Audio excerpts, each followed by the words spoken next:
নমস্কার, আমি ধীমান বৈদ্য। আসে না তো ফিরে ইউটিউব চ্যানেলে সকলকে স্বাগত জানাই। আপনাদের সামনে আজ উপস্থাপন করতে চলেছি লোমহর্ষক হাড় হিম করা কাহিনী। আজকের কাহিনী আমাদের ফ্যামিলিতেই ঘটে যাওয়া একটি ঘটনা। আজকের গল্প নিশির ডাক, পর্ব 1। আমার তখন ছোটবেলা। আমাদের একান্নবর্তী ফ্যামিলি ছিল। মা, বাবা, ঠাকুরদা, ঠাকুমা, পিসিমণি এবং কাকা। আমরা সবাই একই ফ্যামিলির সদস্য। বেশ আনন্দে কাটত দিন। অভাবে সংসার থাকলেও বেশ হাসি আনন্দে কাটত। কাকাও খুব মজার মানুষ ছিলেন। সবসময় আমার সঙ্গেই কাটাতেন। রাত্রে শোবার সময় তারই পাশে আমি ঘুমাতাম। এক কথায় বলতে গেলে আমাকে খুব ভালোবাসতেন। যখনকার গল্প আমি বলছি তখন সময়টা ছিল মাঘ মাসের সময়। রাত্রে চারিদিকে প্রায় কুয়াশা আচ্ছন্ন থাকে, ঠান্ডাও প্রচুর। ফলে রাত্রে কেউ বাইরে বেরোয় না। আমাদের ফিশারি ছিল। কাকা আর বাবা রাত্রিতে মাছ মারতে যেত ফিশারিতে। আমার ঘুম ভাঙলেও আমিও ওদের সঙ্গে মাঝে মাঝে যেতাম। সময়টা মাঘী পূর্ণিমার সময়। বাড়িতে রাত্রিতে রুটি হয়েছে। আমরা সবাই রুটি আর ডাল খেলাম।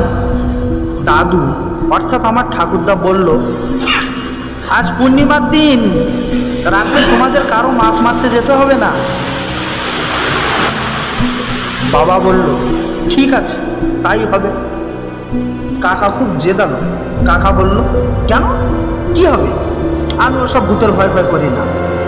বাবা মেজাজ নিয়ে বললাম না, যেতে হবে না, আজ ঘুমিয়ে পড়। আমরা যথারীতি খেয়ে উঠে ঘুমাতে চলে গেলাম।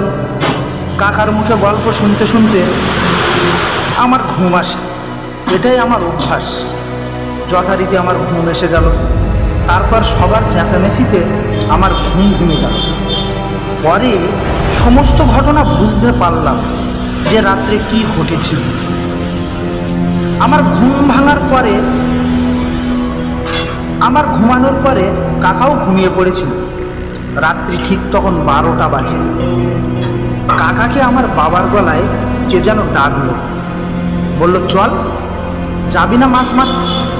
কাকা ঘুম চোখে বলল, তুমি না বললে যাবে না, আবার যাবে, তা আবার এসেছো? সে তখন বলল, ওটা তো বাবার সামনে বলতে হয়। কাকা বলল, ঠিক আছে, তুমি বেরো, আমি যাচ্ছি।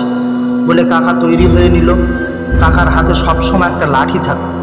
লাঠিটা নিল এবং বারান্দার নিচে নামলো। দেখলো তার আগে যেন বেরিয়ে যাচ্ছে। কাকা বলল, ও দাদা, দাঁড়াও।